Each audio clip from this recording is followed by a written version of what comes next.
Many stories focus on the discovery in 2022 when Joseph Augustus Zarelli was identified via DNA and genealogical databases. But details like how investigators tracked down a distant cousin, how they got court orders for birth certificates, the detective and genealogy work, the science, the setbacks, etc. are lightly covered. It took decades of false starts and heartbreak before a name even seemed possible. For over 6 decades, newspapers printed the same haunting label, "The Boy in the Box." Detectives, their desks buried under stacks of brittle case files, began referring to him in hushed tones as America's unknown child. Time marched on. Badges were hung up, case folders faded to the color of parchment, and yet his shadow clung to Philadelphia's streets. He lingered in headlines, in whispered speculation, in the quiet corner of every detective's memory. The boy would not let the city forget him. And then, just as the silence felt permanent, something began to shift. Not in the old file boxes, but deep inside laboratories where fragments of his very bones whispered secret science had never been able to hear before. What those whispers revealed changed many challenging attempts. In the late 1990s, the first attempt stirred hope. Shovels cut into the earth, and for the first time in decades, the boy's coffin rose back into the light. Detectives stood in silence as the grave was opened.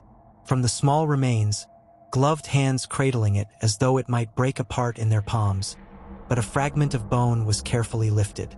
Back in the lab, scientists coaxed the fragment for secrets. Finally, a verdict came, not with a breakthrough but with silence. The strands had splintered, broken beyond repair. Their story dissolved into the soil years ago. The boy's voice, it seemed, was still locked away. But somewhere, just beyond reach, the science was already evolving, waiting for its second chance. The earth was lowered over his coffin once more. The file was shut, the voices quieted, and the years crept in with heavy silence. Detectives could only stand at the edge of the mystery, waiting, knowing the boy was not finished speaking yet. 2 decades slipped by before hope stirred again. In 2019, investigators gathered at the cemetery gates, their faces lit with the weight of possibility. Shovels bit into the ground, and once more, the coffin rose through the soil. The lid creaked open to reveal what time had nearly erased.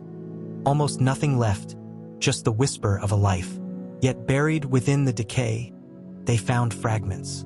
Dense, unyielding pieces of bone, tucked deep where the years could not reach. In those slivers, the experts saw not just remains, but the faint outline of an answer. Whether those fragments would finally speak or fall silent like before, was the question no one dared voice aloud. A single piece, carefully chosen, was carried under sterile conditions into a laboratory. It looked unremarkable, just a dull sliver. Yet within, invisible strands of DNA clung like whispers from 1957. Even in the 21st century, DNA technology had its limits. Identifying a child buried in 1957 was not as simple as taking a swab and running it through a machine. Time had been merciless to Joseph's remains. When investigators first exhumed the boy's body in the late 1990s, the hope was simple: collect a bone, extract DNA, and compare it to databases. But the science wasn't ready. The genetic material that came back was too degraded, fractured into pieces too small to map. Labs tried, failed, and finally admitted what no one wanted to hear: they didn't have the tools yet. So the boy went back to rest. The investigators could do nothing but wait for science to catch up. Years passed. The technology advanced. By 2019, forensic experts believed they finally had methods powerful enough to attempt the impossible.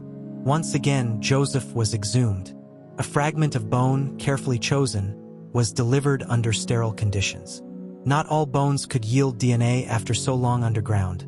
Most were too fragile, washed clean by soil and moisture. Only dense areas like teeth or the inner parts of femurs offered a fighting chance. Even then, the sample nearly failed. Under the microscope, the strands looked like threads fraying into dust.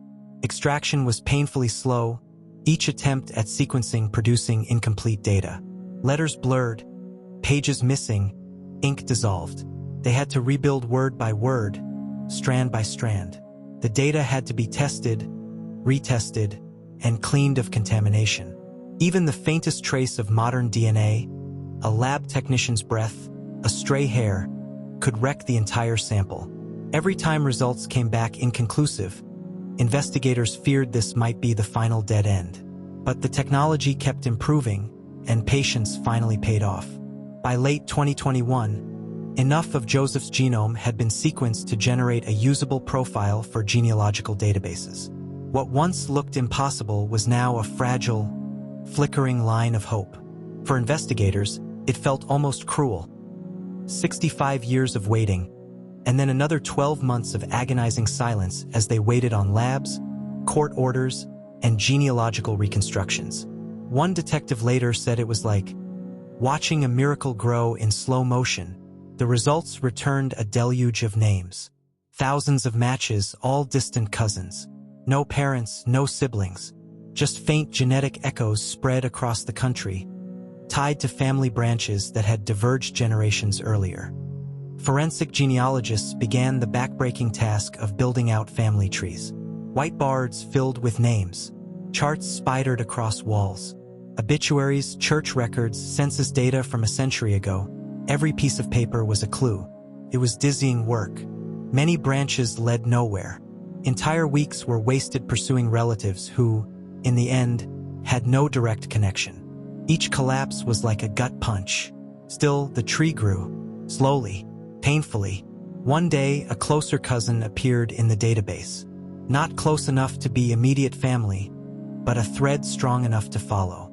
Investigators latched on. To confirm, they needed access to sealed documents, birth certificates, family records hidden for decades.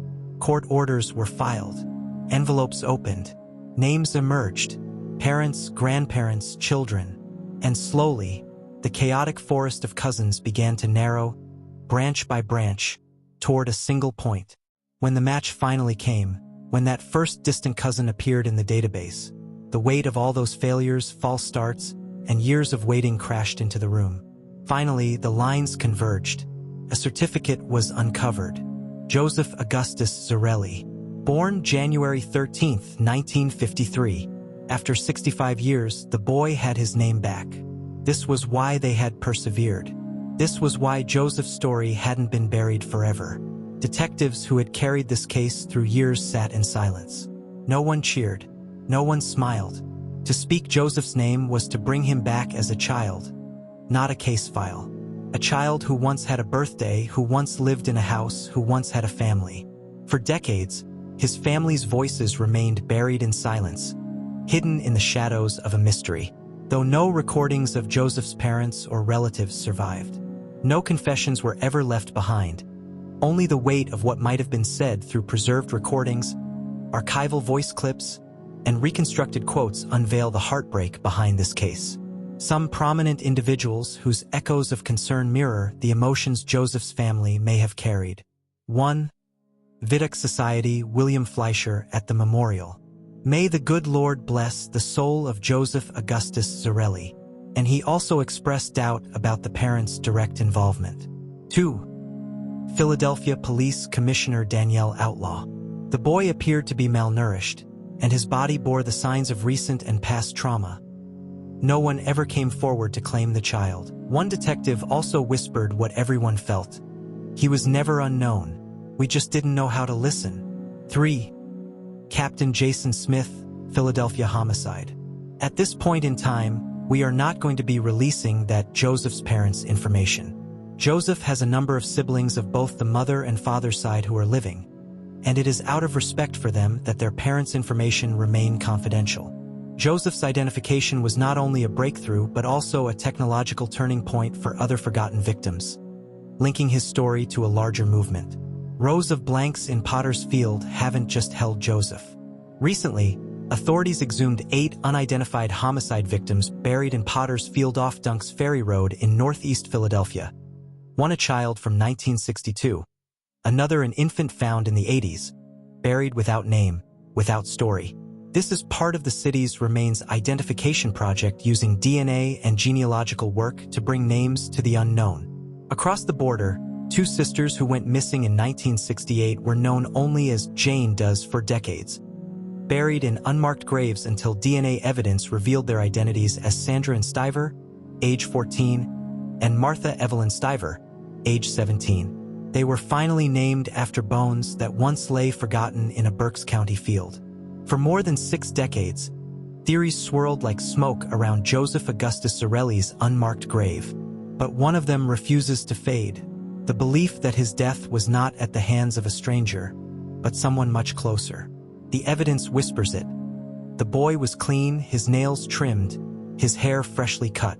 He had been cared for until suddenly he wasn't. Some investigators believe Joseph may have lived under the roof of a foster home or within a hidden family arrangement, where a tragic accident, or something far darker, was covered up. Since 2022, with Joseph's name finally restored, detectives have followed this theory with renewed intensity.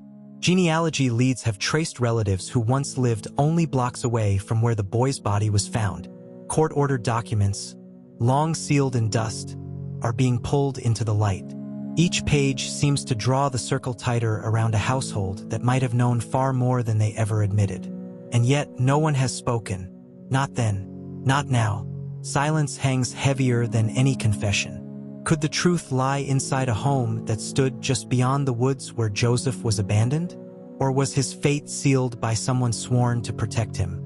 Until someone finally breaks that silence, this theory remains just that: a shadow. But a shadow that grows darker the closer we look. Though the world learned the truth in December 2022 after headlines declared America's unknown child identified as Joseph Augustus Zarelli, but with the boy's name came darker questions. If science could tell us who he was, it still could not explain how he died. Who left him in that box? Why had his parents remained silent for 65 years? And what secrets still lay buried in the family that never came forward? Joseph had his name again, but the mystery of his death and the silence that surrounded it was far from finished.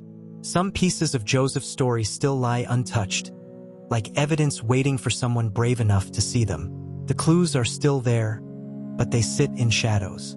A thin blanket, once wrapped around Joseph's small body, tested but never tied to a household. A faded hat found near the box, its origin never traced with certainty. His haircut fresh, careful, done by hands we still cannot name.